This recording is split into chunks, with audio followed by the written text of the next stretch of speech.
नमस्कार, city news के खास फोरम अपनी पुलिस में एक बार फिर आप दर्शकों का बहुत बहुत स्वागत है। किस तरह से इंदौर पुलिस लगातार जन सुरक्षा का नारा बुलंद करती है और कैसे हम समाज में महफूज रह पाते हैं, पुलिस की क्या डेफिनेशन है, किस तरह से कम्युनिटी पुलिसिंग के कॉन्सेप्ट पर काम किया जा रहा है, इन तमाम मसलों पर बातचीत करने के लिए आज अपनी पुलिस इस खास सेगमेंट में हमारे साथ मौजूद हैं इंदौर रेंज के आईजी श्री विपिन माहेश्वरी जी। सर, आपका बहुत बहुत स्वागत है सिटी न्यूज के इस खास प्रोग्राम। नमस्कार, थैंक यू जी। सबसे पहला जो सर से सवाल बनता है, लाजमी सा सवाल है, आम जनता से जुड़ा सवाल है। इंदौर में हेलमेट की अनिवार्यता को लेकर बहुत सारा शोर सुनाई दे रहा है। हालांकि बहुत सारे वाहन चालकों ने इसे स्वेच्छा से पहनना भी शुरू कर दिया है। किस हद तक इंदौर पुलिस सफल हो पाई है हेलमेट की अनिवार्यता के मामले में?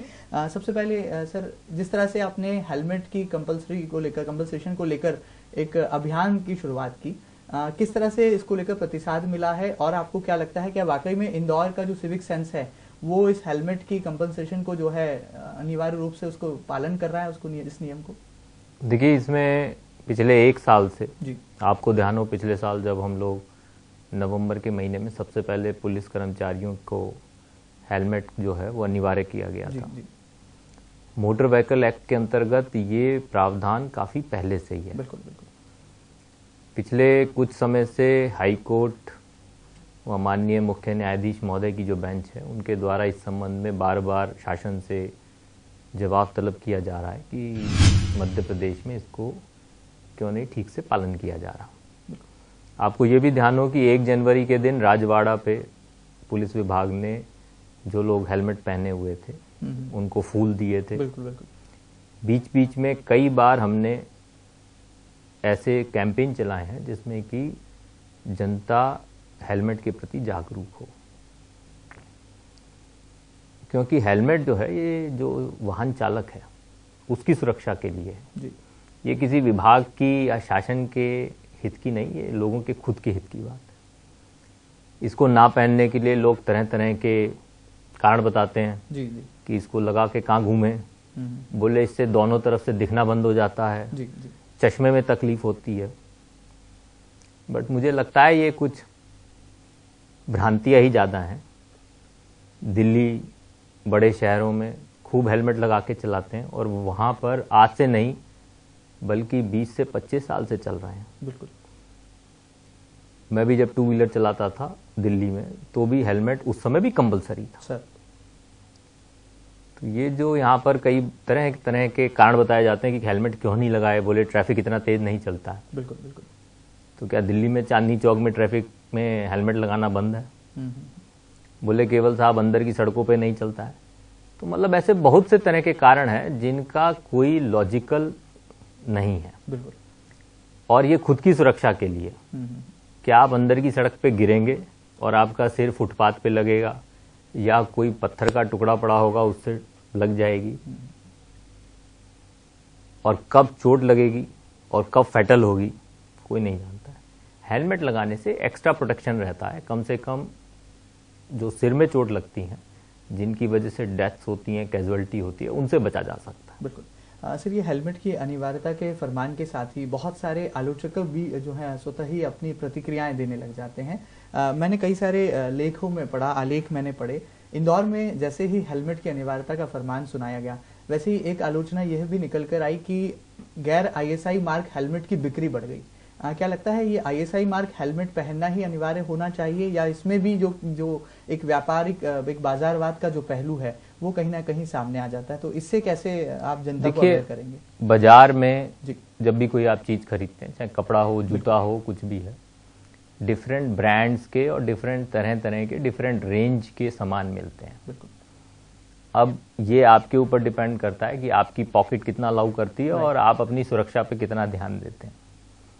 बहुत छोटा हेलमेट भी मिलता है, बड़ा हेलमेट भी मिलता है, अच्छी क्वालिटी के भी मिलते हैं। तो मेरा ख्याल ये हमारे ऊपर डिपेंड करता है कि अगर हम अपनी सुरक्षा को प्रायोरिटी पे रखते हैं तो अच्छी क्वालिटी का हेलमेट खरीदना ही चाहिए। बिल्कुल। इसका कोई प्रावधान नहीं है कि किस प्रकार का हेलमेट कानून में लगाने की बात है, लेकिन ये जरूर है कि अच्छे क्वालिटी का लगाना चाहिए जिससे कि कभी उसकी आवश्यकता पड़े जी जी। तो जिसके लिए हम लगाया जा रहा है कम से कम उससे तो हमारा सुरक्षा हो। बिल्कुल। अभी सर क्या वर्तमान में स्थिति है? पुलिस चालानी कार्रवाई भी कर रही है, लगातार जागरूकता बढ़ाने के लिए भी अभियान चलाए जा रहे हैं। बावजूद उसके कई सारे ऐसे लीडिंग ट्रैफिक्स वाले जो एरियाज हैं वहां पर देखा जाता है कि हेलमेट को लेकर जो एक सीरियसनेस सिविक सेंस की तरफ से आना चाहिए, पब्लिक की तरफ से आना चाहिए, वो नहीं मिल पाती है। तो कहीं लगता है आपको किस हद तक सफल हो पाए इस एक्सपेरिमेंट में या इस नए रूल को जो है एप्लीकेबल करने में? देखिए, इसमें हमारी निरंतर प्रयास चल रहा है। जैसा मैंने आपको बताया कि पिछले 1 वर्ष से हम लगातार इस संबंध में प्रयास कर रहे हैं, काफी दिनों से समझाइश भी दे रहे हैं। लेकिन एक बड़ा कटु सत्य है सर कि वर्तमान समाज में जब तक कि दंडात्मक कार्रवाई नहीं हो तो शायद हम लोग उसका पालन नहीं करते। हम ये भी बात मानने को तैयार नहीं कि जो हमसे समझदार अनुभवी लोग हैं जो पार्लियामेंट में बैठे हैं जी। उन्होंने पूरे देश का कुछ सोच कर ही इस कानून को बनाया होगा, लेकिन हम उसको भी नहीं मानते हैं।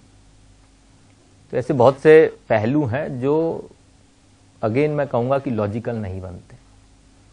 धीरे धीरे लोग, जब से चालानी कार्रवाई हुई है, परसेंटेज काफी बढ़ा है और मुझे लगता है कि अगर हम लोग इस मुहिम को चलाए रखेंगे तो ये परसेंटेज और बढ़ेगा और जो लोग नहीं उसका पालन कर रहे हैं उस पर और प्यूनिटिव एक्शन होगा, जिसमें कि जो हम डाटाबेस बना रहे हैं जिसमें अगर 3 चालान हो जाएंगे तो कुछ कार्रवाई होगी, 5 बार चालान होंगे तो कुछ और कार्रवाई होगी।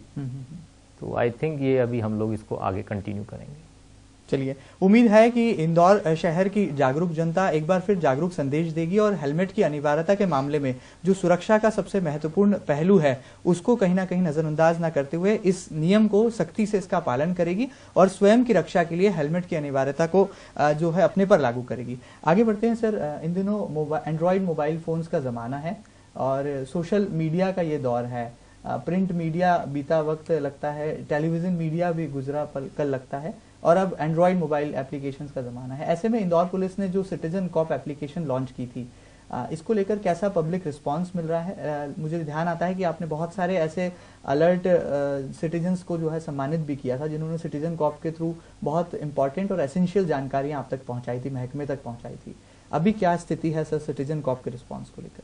नहीं, सिटीजन कॉप का रिस्पॉन्स अच्छा चल रहा है जी। और हर माह हम ऐसे नागरिकों का सम्मान करते हैं, पुरस्कृत करते हैं जो उसका भरपूर उपयोग करते हैं। सर, जो हमारे पास फिगर्स हैं उसमें अभी तक 45,000 से ज़्यादा मोबाइल्स वालों ने उसको डाउनलोड किया है और हर माह 2 माह में हम लोग उसमें नए फीचर्स भी जोड़ रहे हैं। जी। ऐसे फीचर्स जो आम जनता को मेरे हिसाब से काफ़ी राहत देते हैं। जी बिल्कुल। जैसे पिछले महीने हम लोगों ने जोड़ा था कि ऑटो फेयर कैलकुलेटर, कि आपको कहीं एक जगह से दूसरे जगह जाना है, ऑटो वाला क्या रेट मांगता है, आरटीओ में क्या रेट निर्धारित है।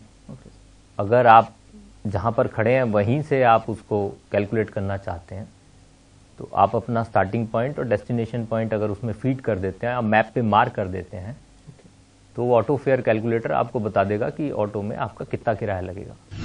उसमें 2 ये भी प्रोविजन है कि आप कितने बजे कैलकुलेट कर रहे हैं या कितने बजे ट्रैवल कर रहे हैं। तो जो रात के रेट हैं वो अलग हैं और डे के रेट अलग हैं। तो उसमें ये भी बताया गया था कि अगर कोई ऑटो वाला इस बात को नहीं मानता है जी। और आपको तंग करता है या इस फेयर को एक्सेप्ट नहीं करता है तो आप उसकी फोटो खींच करके और ऑटो का नंबर खींच के उसी पे सिटीजन कॉप पे हमको भेज दीजिए with your complaint, and we will take care of that. तो हर महीने हम लोग उसमें कुछ ना कुछ ऐड कर रहे हैं, समीक्षा की जा रही है लगातार। हाँ, और नीचे हर महीने उसमें लोगों का रिस्पांस भी अच्छा मिल रहा है और बढ़ा हुआ मिल रहा है।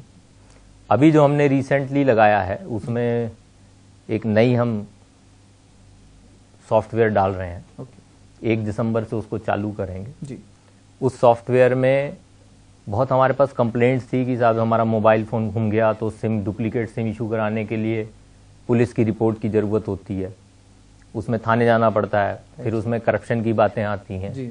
या डिले की बात आती है कि घंटे 2 घंटे हमको बिठाए रखा।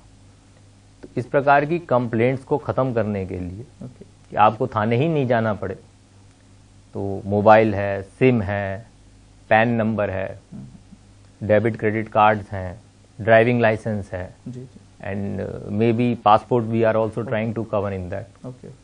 तो इस प्रकार के जो इम्पोर्टेंट डॉक्यूमेंट्स हैं जो आपके खो जाते हैं और आपको उसमें पुलिस एक रिपोर्ट की ज़रूरत पड़ती है तो वो हम आपको इलेक्ट्रॉनिकली जनरेट करके आपके घर पर ही दे देंगे। जी।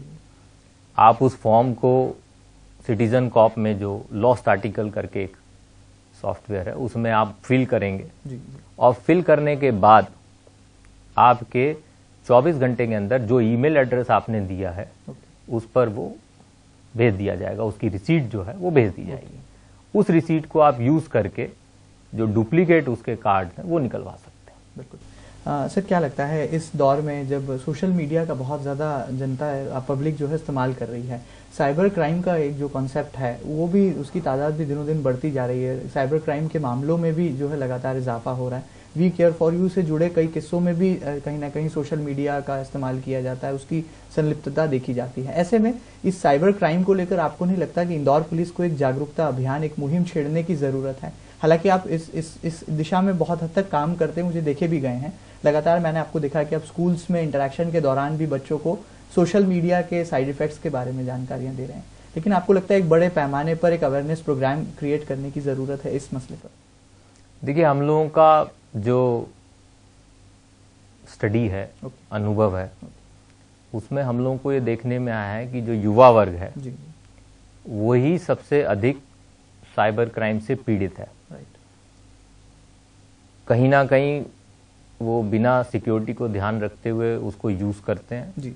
और यूज करने के बाद वो कहीं ना कहीं किसी गलत चक्कर में फंस जाते हैं और अपराध घटित हो जाता है। इसीलिए हमने टारगेट ग्रुप जो था स्कूल कॉलेजेस के बच्चों को लिया था और हम लोग निरंतर वहाँ पर स्कूल और कॉलेजेस में जा कर के साइबर क्राइम से बचने के तरीके उनको बताते हैं। जी। लेकिन जैसा आपने कहा कि अब इसमें हम जनरल पब्लिक को भी इन्वॉल्व करना चाह रहे हैं। जी। तो अगले वर्ष में हम लोग इस संबंध में भी, और हमारी कार्य योजना है जो हम 1 जनवरी से उसको लागू करेंगे, ताकि उसमें जो बाकी हैं बिजनेस वाले हैं या हाउस वाइफ्स हैं वो भी उससे अवेयर हो सकें और इस प्रकार के जो साइबर क्राइम है उससे बच सकें। बिल्कुल।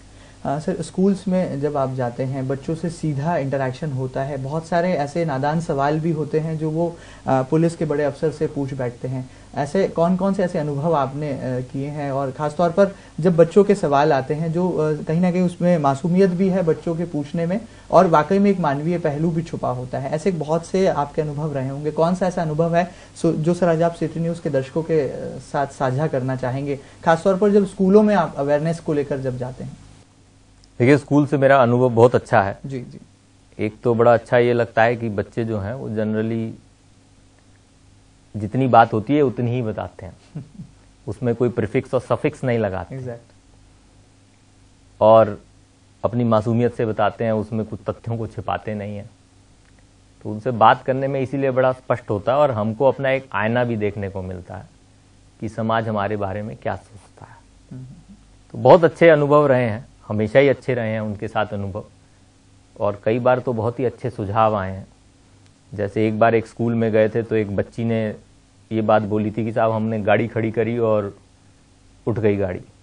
अब हमको ये नहीं मालूम कि ये हमारी गाड़ी चोरी हो गई कि पुलिस उठा के ले गई। उस पर से हमने एक क्रेन टोइंग व्हीकल की सॉफ्टवेयर डेवलप किया और वो सिटीजन कॉप में डाला।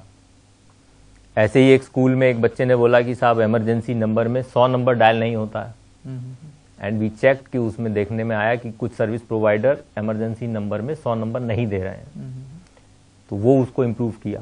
तो बच्चों से इंटरेक्शन करने से बहुत सी चीज़ें पता चलती हैं और मेरा ख्याल उसके इंटरेक्शन करने से जो मेरे साथ के मेरे साथी अधिकारी होते हैं वो भी समझते हैं और एक बार हमको अपना दोबारा अंतर्मन से सोचने को विवश करते हैं कि हम सही दिशा में जा रहे हैं या हमें कहाँ कहाँ इम्प्रूवमेंट की ज़रूरत है। बिल्कुल। सर, जैसे से जन भागीदारी पुलिस महकमे के साथ जुड़ती है वैसे कम्युनिटी पुलिसिंग का एक कॉन्सेप्ट जो है सामने आता है, इस दिशा में क्या लगता है वाकई में इंदौर पुलिस बेहतर काम कर पा रही है? क्योंकि जिस तरह से नगर सुरक्षा समितियों की जो महत्वपूर्ण भूमिका है उसको सुनिश्चित करना, इसके साथ साथ में जन भागीदारी को पुलिस की वर्दी के साथ जोड़ना, आपको लगता है कि जो मुखबिर तंत्र है या जो कम्युनिटी पुलिसिंग है वो वाकई में इंदौर में बेहतर ढंग से काम कर पा रही है? कॉन्सेप्ट आपको लग रहा है इस पर? नहीं, बिल्कुल मुझे लग रहा है कि हम लोग इसमें प्रगति कर रहे हैं जी। क्योंकि अभी भी कई मेरे पास बहुत से लोग आते हैं जिसमें वो बोलते हैं कि हमें साहब सुरक्षा समिति से जोड़िए, दूसरा, कई बार अब लोगों में हिम्मत आई है कि वो खुद, अगर कोई बदमाश एलिमेंट्स हैं तो उनका डट के खुद मुकाबला करते हैं, जिसमें हम लोग पुरस्कृत भी कई लोगों को किया है। तो ये सब चीज़ें इस बात को इंडिकेट करती हैं कि लोगों में खुद अपनी सुरक्षा के प्रति जागरूकता आ रही है और एक सामाजिक दायित्व का भी उन्हें बोध हो रहा है कि ना केवल पुलिस का काम है अपितु पूरे समाज का ही काम है कि एक दूसरे की सुरक्षा पे ध्यान दें। अभी हम लोग नगर सुरक्षा समितियों में और लोग बना रहे हैं, जोड़ रहे हैं उनको, और उनको कुछ काम भी दे रहे हैं। जैसे कि पलासिया थाना क्षेत्र और विजयनगर थाना क्षेत्र में सुरक्षा समितियां जो हैं अपने मोहल्लों के संबंध में जो टेनेंट्स हैं, नौकर हैं, उनकी जानकारी इकट्ठी कर रहे हैं। इसी के आगे हमारा और भी प्लान है कि वो अपने मोहल्लों में जो इस प्रकार की जानकारी है वो एकत्रित करें, जिससे एक तो आम नागरिक को मोहल्ले में ही जानकारी देने में सुविधा होगी, उसको थाने जाने की जरूरत नहीं होगी, और हमारे पास वो जानकारी भी आ जाएगी जो जब हमें आवश्यकता होगी तब उसमें जांच करके उसकी सही दिशा तक पहुंच सकें। बिल्कुल। इंदौर की अगर बात करें तो सर, पिछले दिनों प्रदेश के सबसे बड़े सरकारी अस्पताल MY अस्पताल की घटना की अगर बात करें तो कैदी की जो है निर्मम हत्या कर दी जाती है और जो एक बड़ा गैंग वॉर उसके बाद देखने को मिलता है शहर में। पिछले दिनों सर आपने और DIG साहब ने MY अस्पताल में बन रहे कैदी वार्ड का दौरा भी किया था। सर, किस तरह से वहाँ पर आपको सुरक्षा के बंदोबस्त में और पुख्ता इंतजाम करने की ज़रूरत महसूस होती है, क्योंकि ये घटनाएं रुकने का नाम नहीं ले रही है। अगर हम आज ही की बात करें तो गुरुवार के दिन यानी कि आज भी एक कैदी के भागने की सूचना है, तो इस पर कैसे नकेल कस पाएंगे? जो इस तरह की जो छोटी सी लापरवाही जो एक बड़ा सबब बन जाती है, इस पर क्या कुछ एक्शन प्लान आपने आने वाले दिनों के लिए बनाया है? देखिए, इसमें क्या है कि जैसा आपने कहा कि इसमें कुछ घटनाएं इस प्रकार की घटित हुई हैं जी, और उन घटनाओं के बाद ही उसकी समीक्षा करने के बाद ये निर्णय लिया गया कि अगर वहाँ पे एक पृथक से कैदी वार्ड होगा तो ज़्यादा सुरक्षित रख पाएंगे। और भी MYS से संबंधित कई पहलू हैं जी, जिन पर की काम चल रहा है। निश्चित रूप से जितना बड़ा MY है उसके हिसाब से एक वृहद सुरक्षा प्लान की जरूरत है, और वो वृहद सुरक्षा प्लान के संबंध में जो उनके जूनियर डॉक्टर्स हैं उनसे भी बात की गई थी, उनके जो सीनियर डॉक्टर्स हैं और मेडिकल सुपरिटेंडेंट हैं उनसे भी बात हुई थी। तो अभी प्रथम चरण में तो यही हो रहा है कि जो वहाँ पर एक पृथक से कैदी वार्ड बनाया जा रहा है जिसमें कि जो कैदी इलाज के लिए आते हैं उनको वहाँ रखा जाए और उसी पे पर्याप्त सुरक्षा दी जाए जो हम लोग खुद करेंगे। जहाँ तक MYH की सुरक्षा की बात है, उनको बताया गया है कि वो किस प्रकार इसको और ज़्यादा सुरक्षित बना सकते हैं। उसके लिए उनको एक स्टेट इंडस्ट्रियल सिक्योरिटी फोर्स है उसको हायर कर सकते हैं, या फिर जो निजी सुरक्षा एजेंसी है उसमें जो ट्रेंड गार्ड्स होते हैं उनको हायर कर सकते हैं। सर, पिछले दिनों बीते दिनों DGP साहब ने इंदौर दौरे के दौरान बहुत सारे दिशा निर्देश दिए थे, बहुत सारे पहलुओं पर उन्होंने मीडिया से मुखातिब होते हुए जानकारियां दी थी। एक जो महत्वपूर्ण जानकारी DGP साहब ने दी थी कि जो पुलिस की जनसुनवाई का कॉन्सेप्ट है, अभी थानों में जो है पुलिस जनसुनवाई कर रही है। उनका ऐसा मानना था कि रहवासी रिहायशी इलाकों में जो है इस जनसुनवाई को जोड़ा जाए, इस कॉन्सेप्ट को वहां पर एप्लीकेबल किया जाए ताकि जो जनसंवाद है वो सीधे रहवासी क्षेत्रों से ही उसकी शुरुआत हो। क्या इस दिशा में इंदौर पुलिस ने कदम बढ़ा दिए हैं? मेरा ख्याल इस संबंध में निर्देश जो DG साहब के थे बड़े स्पष्ट थे जी, पर कुछ मीडिया हमारे साथियों ने उसको कुछ गलत समझा, ऐसा मुझे लगा जी। देखिए, दो कंसेप्ट हैं उसमें। SP स्तर को थाने में जाकर ही जनसुनवाई करनी है और बीट के कर्मचारी, बीट के अधिकारी जो हैं उनको बीट में जाकर के लोगों से मिलना है। तो दो डिफरेंट कंसेप्ट हैं और दो डिफरेंट स्तर की बात है। तो पहले चरण में जितने पुलिस अधिकारी थे, जो वरिष्ठ पुलिस अधिकारी थे, वो हर थाने पर जाकर उन्होंने लोगों से संवाद किया है, उस क्षेत्र की समस्याएं जानी है और उस संबंध में हम लोग क्या कर सकते हैं उनके सुझाव मांगे। अब जो नेक्स्ट चरण है उसमें जो है वो मोहल्लों में और बीट में जाकर के बातचीत करेंगे। और अगर आपको ध्यान हो कि ये अपना कंसेप्ट जो इंदौर पुलिस में है, ये काफी दिन से हम लोग ऑलरेडी मोहल्लों में जाके मीटिंग कर रहे हैं, तो उसी को और आगे बढ़ाएंगे और जो दिशा निर्देश है उन्हीं अनुसार कार्रवाई हो रही है। बिल्कुल। बहुत सारे रहवासी संघों के जहन में ये जिज्ञासा है, बहुत जब से ये DGP साहब की बातें जो हैं अखबारों के माध्यम से, टेलीविजन के माध्यम से आम जनता तक पहुंची, तो रहवासी संघ भी इस कॉन्सेप्ट के साथ जुड़ना चाहते हैं। वो चाहते हैं कि पुलिस के जनसंवाद कार्यक्रम में तमाम जो बड़े रहवासी संघ हैं वो भी सम्मिलित हों, ताकि उन रहवासियों की समस्याएं जो सीधे तौर पर पुलिस महकमे से जुड़ी हैं या जो शिकायतें जो बहुत समय से लंबित पड़ी हैं उसका भी निराकरण हो सके। तो क्या लगता है कि आने वाले दिनों में रहवासी संघों की भी कहीं ना कहीं भूमिका इसमें, जैसा आपने कहा कि बीट के अधिकारी तय करेंगे, तो आने वाले दिनों में उनके साथ रहवासी संघों का तालमेल बिठाया जाएगा? नहीं, पहले से ही हम लोगों का बड़ा क्लियर है कि रहवासी संघ है या संघ नहीं भी है तो इवन इंडिविजुअल जो यूजर है उस सोसाइटी का या कॉलोनी का जी, वो भी बहुत महत्वपूर्ण है।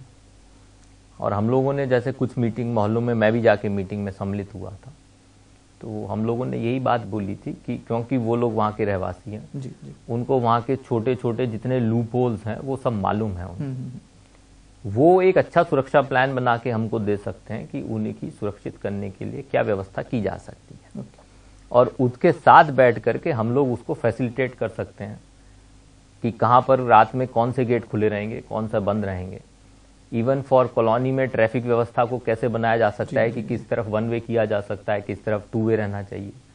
तो अगर रहवासी संघ होंगे या इंडिविजुअल यूजर भी होंगे, अगर वो सब पुलिस के साथ उन बीट कांस्टेबल, बीट हवलदार या बीट सब इंस्पेक्टर के साथ काम करेंगे तो नेचुरली जहाँ भी कोई स्कीम में लोगों का जुड़ाव होता है या लोग सम्मिलित होते हैं उसके हमेशा अच्छे परिणाम होते हैं। और मेरा ख्याल वो सक्सेसफुल भी होता है क्योंकि जो यूजर है वही उसको योजना बना रहा है।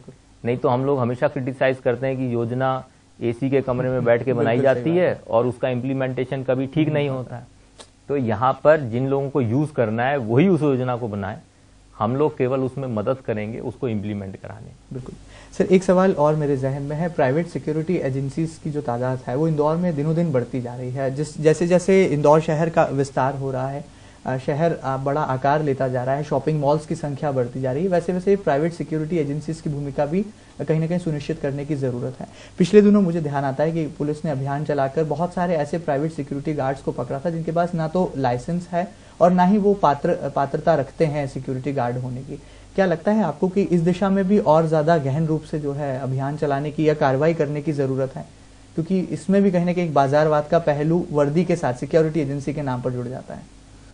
नहीं, ये बात तो हमारी सीरियसनेस इसी बात से पता चलती है कि अभी अभियान चलाया ही गया था। जी जी जी। अभी चेकिंग की गई थी और ये केवल अभी नहीं की गई थी, ये तो अभी आपको केस दर्ज हुए हैं तो इसको मालूम चला है। जी, जी, जी। इसमें कार्रवाई 6 महीने से चल रही थी और ऐसे 21 केसेस दर्ज हुए हैं जिसमें कि जिन लोगों के पास लाइसेंस नहीं था, अनुमति नहीं थी, उनके द्वारा सुरक्षा प्रदान की जा रही थी। आगे भी ये निरंतर चलती रहेगी। उसमें जरूर ये हम लोगों का निवेदन है, अनुरोध है कि जो बिजनेस हाउसेज या ऑफिसेज ऐसे निजी सुरक्षा एजेंसीज को हायर करते हैं वो वेबसाइट पे भी देख सकते हैं कि उनको अनुमति मध्य प्रदेश में या इंदौर में काम करने की है या नहीं है। बिल्कुल। और ये पूरी की पूरी सूची मध्य प्रदेश पुलिस की वेबसाइट पे उपलब्ध है, तो उनको कहीं से कोई इंक्वायरी करने की जरूरत नहीं है, केवल वेबसाइट पे देखने की जरूरत है कि जिस एजेंसी को वो हायर कर रहे हैं उसको अनुमति है या नहीं। बिल्कुल। पिछले दिनों सर प्रदेश के गृह मंत्री श्री बाबूलाल गौर साहब ने कहा था कि पुलिस की वर्दी में कुछ तब्दीली लाई जाएगी और जो खाकी का रंग है उसमें कुछ परिवर्तन का कॉन्सेप्ट उन्होंने मीडिया के साथ साझा किया था। क्या इस संदर्भ में मुख्यालय से किसी तरह के आदेश प्राप्त हुए हैं और लगता है कि आने वाले दिनों में उनकी ये कवायदें, उनकी ये बातें जो है अमल में ली जाने वाली? देखिए, इस संबंध में जहां तक मुझे जानकारी है पुलिस मुख्यालय स्तर पर एक कमेटी बनाई गई है और वो कमेटी इसका परीक्षण कर रही है। जी। उसमें विभिन्न पुलिस अधिकारियों से सुझाव मांगे गए हैं और हम लोगों ने सुझाव दे दिए हैं, लेकिन अभी उसमें निर्णय अंतिम क्या हुआ है ये अभी हम लोगों तक कम्युनिकेट नहीं किया गया। इंदौर शहर को अगर छोड़ दिया जाए तो सर संभाग के अन्य जिलों में जो है निर्वाचन की प्रक्रिया इन दिनों जारी है और चुनाव को लेकर राजनीतिक दलों ने भी अपनी कमर कस रखी है। ऐसे में पुलिस की भूमिका भी सुरक्षा व्यवस्था, सुरक्षा इंतजामों को लेकर और पुख्ता करने की जरूरत होती है। आपने किस तरह से संभाग के अन्य जिलों में दौरा किया है और किस तरह के दिशा निर्देश मातहत अफसरों को आपने जारी किए हैं? देखिए, जैसा इलेक्शन कमीशन के निर्देश हैं बड़े स्पष्ट हैं जी कि प्रशासन का कार्य इलेक्शन को व्यवस्थित, सुरक्षित करना है और जो लोग हैं, जो मतदाता हैं, वो अपना मतदान जो है वो निर्भीक होकर डाल सके। बिल्कुल। इसी संबंध में मैंने और कमिश्नर साहब ने, हम दोनों ने जो ऐसे जगह हैं जहाँ पर मतदान होना है, वहाँ का भ्रमण कर लिया है, वहाँ के लोकल अधिकारियों से चर्चा कर ली है, जो उनकी आवश्यकताएं थी, जो उनको रिसोर्सेज की ज़रूरत थी, वो हम सब लोगों ने उनको प्रदान कर दी है। और मुझे पूरी उम्मीद है कि जो आगे आने वाले 2 चरणों में लोकल बॉडीज़ के इलेक्शन हो रहे हैं, उसको हमारी टीम जो है वो बिल्कुल बढ़िया तरीके से संपन्न कराएगी। और मेरा ख्याल अब तक लोकसभा विधानसभा में भी उस टीम ने बहुत अच्छा काम किया है, तो हमें पूरी उम्मीद है कि वो आगे भी इसी प्रकार उत्कृष्ट रिजल्ट देगी। बिल्कुल सर, समय की कमी है, लेकिन एक सवाल और जहन में है कि क्राइम कंट्रोल के लिए इंदौर पुलिस कितनी वेल इक्विप्ड हो पाई है? जो स्किल ऑफिसर्स की ज़रूरत इंदौर जैसे बड़े शहर में होती है, वो ज़रूरत कितनी उसकी पूर्ति हो पाई है?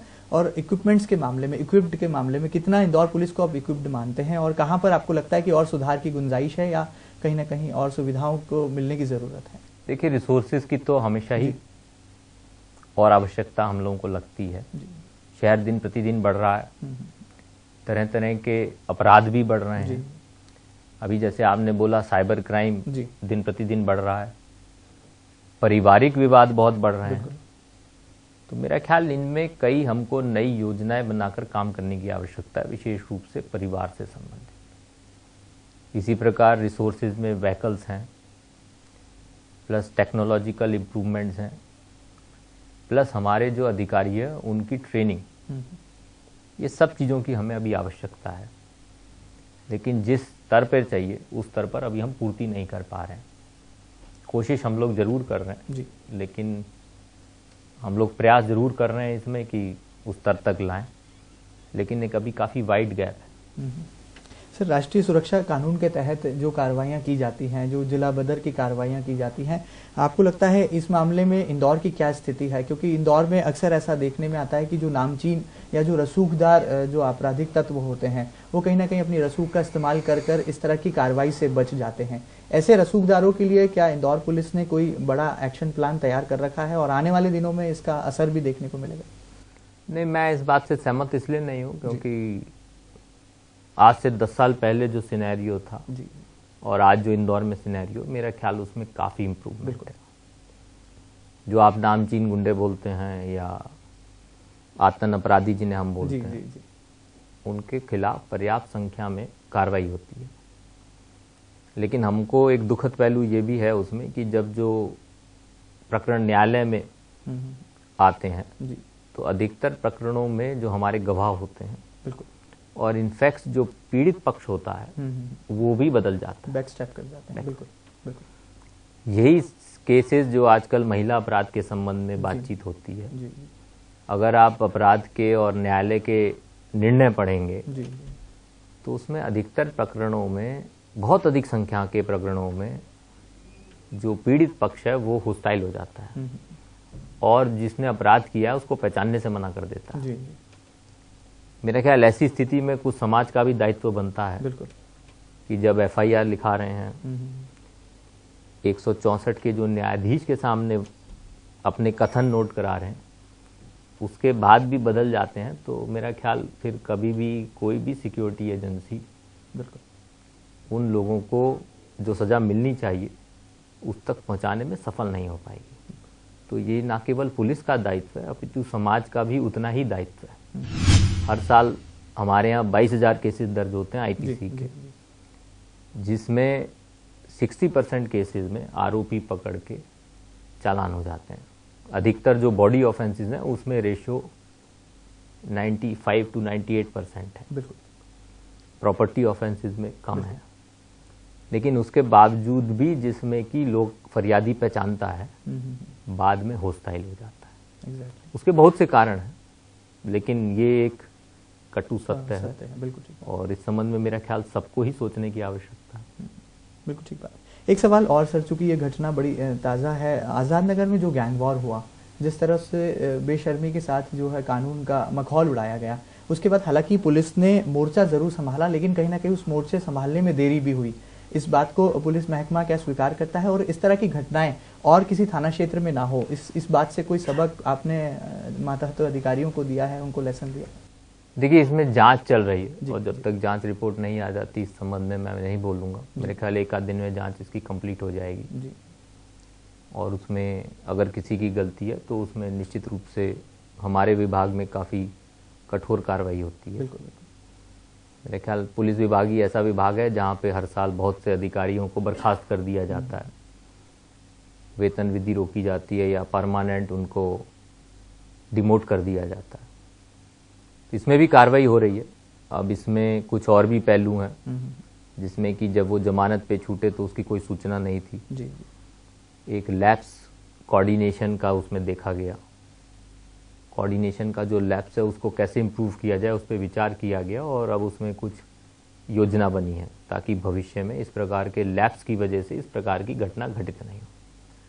तो जब भी इस प्रकार की कोई घटना घटित होती है तो उस पर निरंतर समीक्षा की जाती है और भविष्य में इस तरह की दूसरी घटना नहीं हो उस पर योजना बना के काम भी किया जाता है। बिल्कुल। एक सवाल और शहर की जनता की तरफ से आता है, गुंडा पकड़ो अभियान, इसकी क्या वस्तु स्थिति है, वर्तमान में क्या स्थिति है?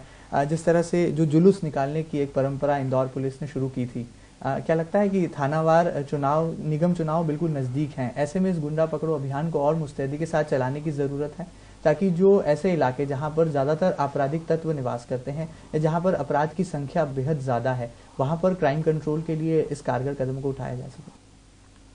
देखिए, गुंडा पकड़ो अभियान जी अखबारों और जनता की नज़र में एक अलग तरह का होता है। बिल्कुल, सतत चलते रहने वाली प्रक्रिया है आपकी भाषा में कहा। और हम लोगों को जो है वो निरंतर चलता ही रहता है। जी जी जी। और इसमें निरंतर अगर आप पिछले सालों में देखेंगे जी तो बड़ी संख्या में प्रतिबंधात्मक कार्रवाई जो कानूनी रूप से होती है वो की गई है। NSA, जिला बदल काफ़ी बड़ी संख्या में किए गए हैं। और ये जैसा मैंने बोला कि हमारे यहाँ ये सतत प्रक्रिया है। एक बार प्रतिबंधात्मक कार्रवाई होने के बाद अगर कोई दोबारा उसमें कोई अपराध घटित करता है जी तो उसके विरुद्ध हम भी दोबारा से न्यायालय में उसके खिलाफ प्रकरण प्रस्तुत करते हैं। तो एक निरंतर प्रक्रिया है और जो हमेशा ही चलती रहती है। जहाँ तक जुलूस निकालने की बात है जी जी, उस पर कई मत हैं, हमारे विभाग में भी हैं। बिल्कुल। और जो लीगल इल्यूमिनरीज हैं उनके भी कई अलग राय है। बिल्कुल बिल्कुल। लेकिन हमारी जो लीगल कार्रवाई है उसमें कोई कमी नहीं रहती है और उसमें निरंतर चलती रहती है। अगर कोई उसमें कमी रहती है तो वहाँ के जो बीट प्रभारी हैं उन पर दंडात्मक कार्रवाई की जाती है। चलिए सर, बहुत बहुत शुक्रिया हमसे खास बातचीत के लिए। जाते जाते इंदौर शहर की जनता के लिए, इंदौर संभाग के लिए क्या संदेश होगा इंदौर रेंज के आईजी श्री विपिन माहेश्वरी जी का, और किस तरह से आप चाहते हैं कि हेलमेट की अनिवार्यता से लेकर सिटीजन कॉप में जो जोड़े जा रहे फीचर्स हैं उन तमाम पहलुओं में पब्लिक इन्वॉल्वमेंट ज्यादा बढ़े, जनता की भूमिका भी सुनिश्चित हो? ऐसे में क्या कुछ उम्मीदें आपकी जनता से है और सीधा संदेश क्या कुछ होगा इंदौर की जनता के लिए? हम लोगों के पुलिस विभाग यही चाहता है कि जनता भी अपने आप को पुलिस ही समझे। जी। प्रत्येक नागरिक अपने आप को पुलिस विभाग में ही माने।